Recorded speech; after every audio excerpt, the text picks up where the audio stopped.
At 1:12 a.m., the patient in ICU room 6 told me a nurse was going to die. At 1:13 a.m., she laughed. At 1:14 a.m., she was dead. After that, every person in the hospital started listening to him. I was working my 4th consecutive night shift at St. Gabriel Medical Center. The ICU was unusually quiet. Most of our patients were stable. The kind of night where you expected boredom. Then we admitted Mr. Vance. 63 years old, cardiac complications, conscious, stable, no signs of mental illness, nothing remarkable. At least, that's what we thought. The first strange thing happened less than an hour after his admission. A nurse named Kelly entered his room to check his vitals. As she adjusted the monitor, Mr. Vance looked at her and said, "You should call your daughter." Kelly smiled politely. "What?" "You don't have much time." The room fell silent. Kelly rolled her eyes. Everyone did. Patients say strange things all the time. Nobody thought much of it. Until 20 minutes later. Kelly collapsed in the staff break room. Massive aneurysm. No warning, no symptoms, no chance to save her. She died before the ambulance crew from the emergency department could even reach her. The entire hospital was shaken. But nobody connected it to Mr. Vance. Not yet.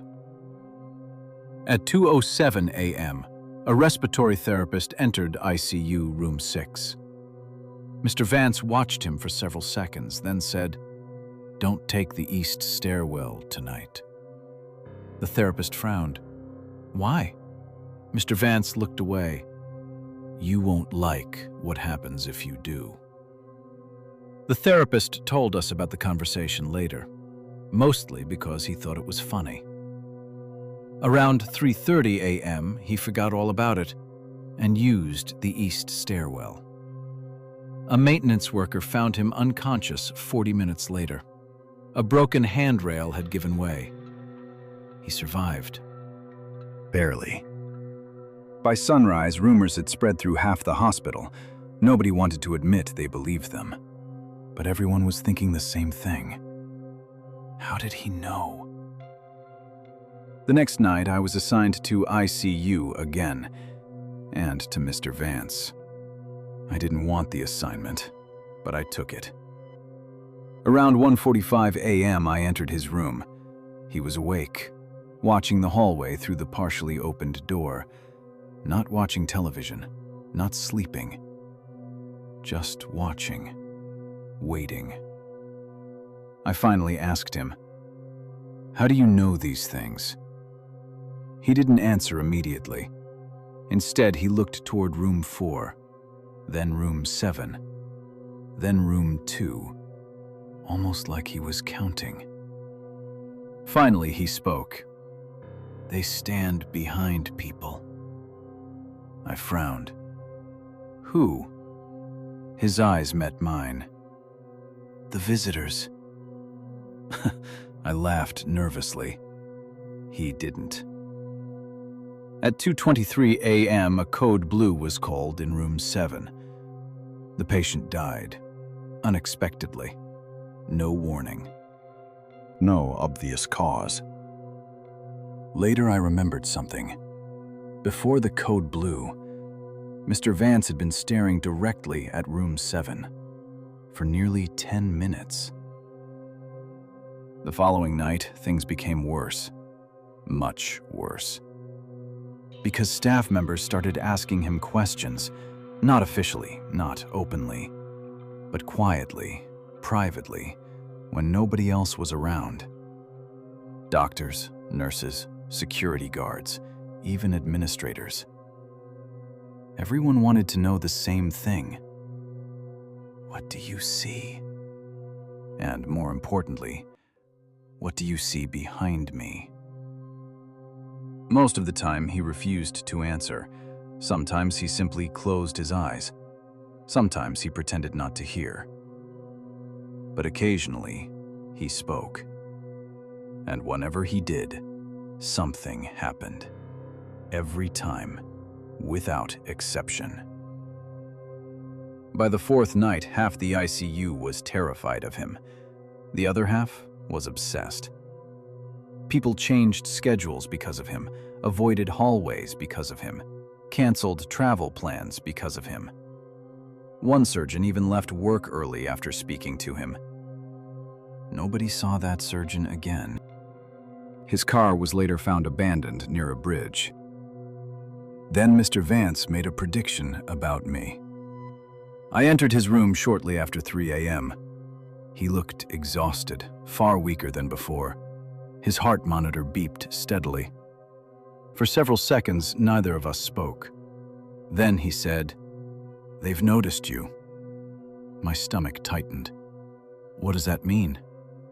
His eyes shifted toward the doorway behind me, and for the first time, I saw genuine fear on his face. Not concern, not anxiety.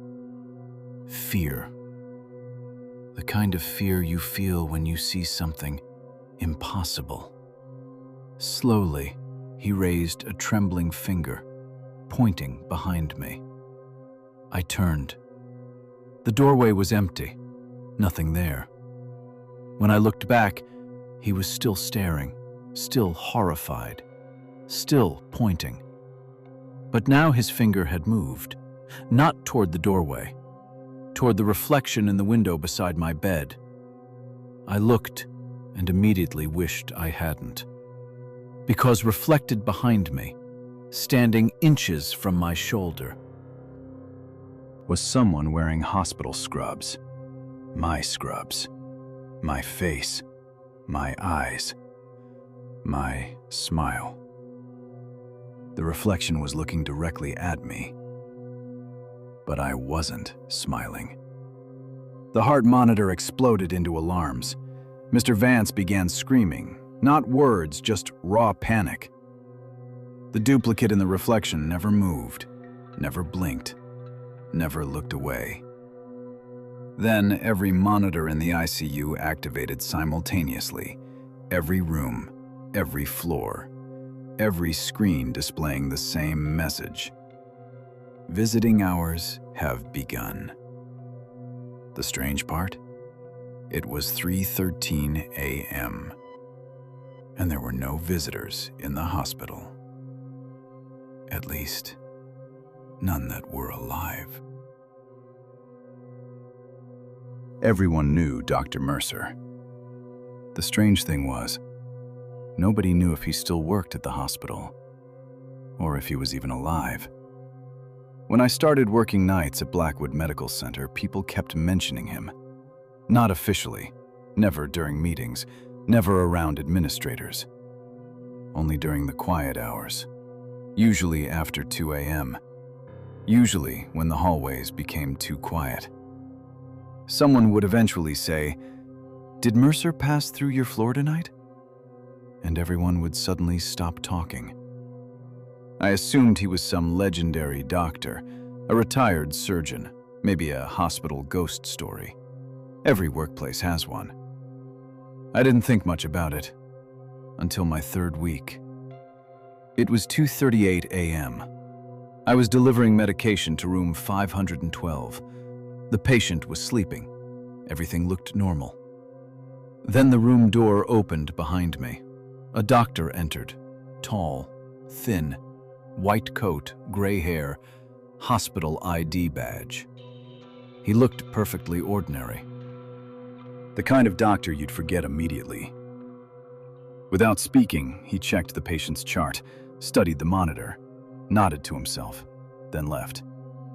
The entire interaction lasted maybe 10 seconds. The strange part? The patient coded 30 minutes later, completely unexpectedly. The next night I saw him again. Different floor, different patient, same routine. Enter, check chart, leave. Nothing more. The patient died before sunrise. After the third incident, I mentioned it to a senior nurse. The color immediately drained from her face. She asked a single question. "What floor?" I told her. She looked away, then asked, "Did he talk to you?" "No." The nurse visibly relaxed, almost relieved. Then she whispered, "Good." That answer only made things worse. A week later, I finally learned why everyone feared him. An old respiratory therapist explained it, quietly, like he was afraid someone might overhear. According to hospital rumors, Dr. Mercer had died 12 years earlier. Heart attack, night shift. Found alone in an unused office. Officially, unofficially, people kept seeing him. Not every night, not every floor, but always before someone died. Always. I didn't believe it, not completely. Then security showed me footage. The recording came from years earlier. The quality was terrible, black and white, grainy, but the figure was unmistakable. A doctor walking through a hallway, white coat, gray hair, slow pace. The timestamp showed 2017. The problem? The same footage existed from 2018. Every year. Exactly the same. Same walk, same hallway, same movement. Frame for frame. As if the hospital had been replaying the same person for years. Around 3:11 a.m. one night, I finally spoke to him. It was a mistake, a huge mistake. I was alone in ICU. Most patients were sleeping. The hallway was empty.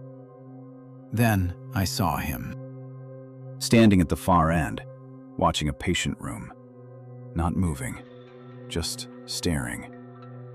I walked toward him, slowly, my heart pounding.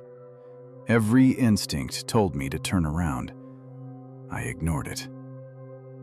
When I got close enough, I said, "Dr. Mercer?" He turned, very slowly, as if he hadn't heard his name in years. His face looked normal, until you looked into his eyes. There was something wrong with them. Not glowing, not black, just empty, like a photograph of eyes instead of real ones. For several seconds, he stared at me. Then he spoke. His voice sounded exhausted, ancient, like someone who hadn't slept in decades. "You're still here." I frowned. "What?" His eyes drifted toward the patient room, then back to me. "Most of them leave." The hallway suddenly felt colder, much colder. "What are you talking about?" For the first time, Dr. Mercer looked afraid, genuinely afraid. Then he asked, "Have you seen the visitors yet?" Every muscle in my body tightened. The exact word, visitors. The same word from the ICU incident weeks earlier. Before I could respond, all the lights on the floor flickered. Once, twice, 3 times. When the lights stabilized, Dr. Mercer was gone. The patient room he had been watching wasn't. The entire room had vanished. Door, walls, bed, everything gone. In its place stood a long, dark corridor extending into complete darkness. A corridor that absolutely did not belong inside the hospital. At the far end, something was standing there, watching, waiting. Human-shaped, almost. Then, every monitor on the floor activated simultaneously. The same message appeared across every screen, every room, every workstation, every device. Dr. Mercer has completed his rounds. A second message appeared immediately afterward, one nobody had ever seen before. Visitors arriving in 3 minutes. At exactly 3:33 a.m., every speaker in the hospital turned on. The strange thing wasn't the announcement. The strange thing was that the voice making it belonged to a patient who had died 6 years earlier. I worked security at Blackwood Medical Center. Night shifts were usually predictable, boring. The occasional confused patient, the occasional alarm, nothing more. But everyone hated working after 3 a.m. Nobody could explain why. They just did.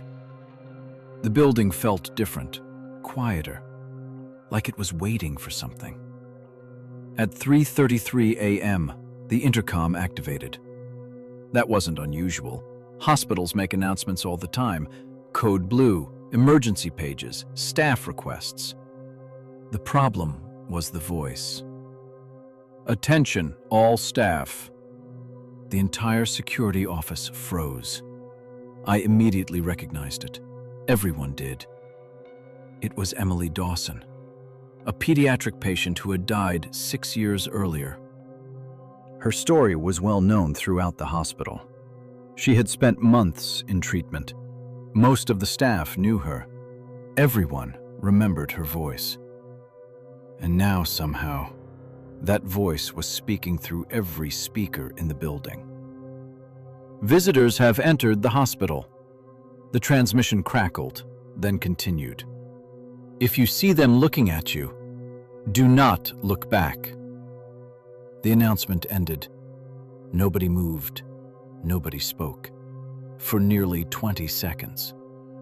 Then every phone in the security office started ringing at once. Every floor, every department calling simultaneously. People were panicking. Nurses reporting strangers in hallways. Patients reporting people standing outside rooms. Doctors claiming someone was following them. The descriptions were identical. Tall figures, hospital gowns, motionless, watching. Always watching. Security pulled camera feeds. Initial observation. At first, nothing looked unusual. Discovery. Then someone noticed Corridor D. Visual reveal. There were 6 people standing in the hallway, completely still. Problem reveal. The problem? There should have been nobody there. The corridor had been closed for renovation for months. Zooming in. One of the guards zoomed in. The figures became clearer, and my blood ran cold. Every one of them was facing the camera. Every one of them had a hospital wristband. And every wristband belonged to a deceased patient. Former patients. People who had died inside the hospital. Some recently, some decades ago. Then one of them moved. Not a step, not a twitch. It smiled. At exactly the same moment, all 6 camera feeds went black. The outage spread through the hospital, one camera after another, hallways, elevators, ICU, surgical floors, emergency department. Dark, dark, dark. Until only one camera remained online, camera 13. Nobody knew where camera 13 was located. It didn't exist in the system. There were only 12 active cameras. Yet there it was, streaming live. The image showed a waiting room, old, dusty, abandoned. The kind of room that hadn't been used in years. Dozens of people sat silently in chairs, waiting. None of them moved. None of them blinked. Then one slowly turned toward the camera. I recognized him immediately. Dr. Mercer. The doctor from the stories. The doctor who supposedly died years ago. He wasn't sitting with the others. He was standing, watching them. almost like he was guarding them. Then someone entered the room. Everyone froze. Even through the screen, I felt it. The entire room seemed to react. Because the newcomer wasn't a patient, wasn't a doctor, wasn't human. At least, not completely. The figure wore hospital scrubs. Its shape looked human, but its face kept changing. 1 second it belonged to a nurse, the next second a patient, then a surgeon, then another patient. Then another, then another. Hundreds of faces flickering endlessly, as though it couldn't decide who it was. The room immediately stood, every person inside, at the exact same moment, including Dr. Mercer. Then every monitor in security suddenly displayed a message, white letters, black background. Visitor check-in complete. A second line appeared. Please prepare 4th floor. My stomach dropped, because I knew exactly what was on the 4th floor. The ICU. And somewhere upstairs, the patient who could see the visitors was still awake, waiting. At 3:33 a.m., every patient in the ICU sat up at exactly the same time. Some of them had been unconscious for weeks. One had been in a medically induced coma for nearly 3 months. Another was connected to a ventilator. None of them should have been able to move. Yet all 12 patients opened their eyes and looked toward the same corner of the room. That was the moment we knew the visitors were finally here. The announcement had played only minutes earlier, the same one security had reported hearing across the hospital. Visitor check-in complete. Please prepare 4th floor. Nobody understood what it meant. Not completely. Until the ICU changed. The lights dimmed. Not flickered, not failed. Dimmed. As if something inside the building had lowered them intentionally. The air suddenly felt colder. Every monitor continued working, every machine continued running. Yet the floor felt wrong, different. Like we were standing inside a place pretending to be a hospital. Then room 6 activated its emergency alarm. Mr. Vance, the patient who had predicted deaths, the patient who could supposedly see the visitors. Staff rushed into the room. I was one of them. He wasn't looking at us. He was staring at the ceiling, terrified. More terrified than I'd ever seen a human being. His heart monitor was accelerating rapidly. His hands were shaking. Tears streamed down his face. Then he whispered, "They've never brought this many before." Nobody knew what he meant. Then every television in the ICU turned on, simultaneously. White static filled every screen. For several seconds, nothing happened. Then images appeared. Security footage. Live security footage. Except none of the locations existed. The screens showed hallways nobody recognized, patient rooms nobody had ever seen, entire wings that weren't on any hospital map. And every location was occupied. Thousands of people, standing, waiting, watching. Patients, doctors, nurses, children, surgeons, orderlies, people from every era of the hospital's history. Some wore uniforms decades out of date, others looked modern. None of them moved. Then one screen changed. A waiting room appeared, old, dust-covered, silent. The same room security had seen earlier.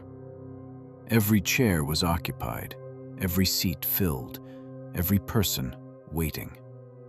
At the center stood Dr. Mercer. For the first time, he looked directly into the camera. Then he spoke. Lock the doors. The transmission ended. At exactly the same moment, every ICU door slammed shut by itself. Electronic locks activated. Manual overrides failed. Emergency exits stopped responding. We were trapped. Panic spread immediately. Staff tried forcing doors open. Nothing worked. Then a nurse pointed toward the observation windows. Someone was standing outside. A hospital employee. Or at least it looked like one. Scrubs, badge, clipboard, normal appearance. Then another appeared, and another, and another. Soon dozens stood outside the ICU, perfectly still, watching. Nobody recognized any of them. The terrifying part wasn't their faces, it was their behavior. Every single one smiled in exactly the same way, the same expression, the same angle, the same posture.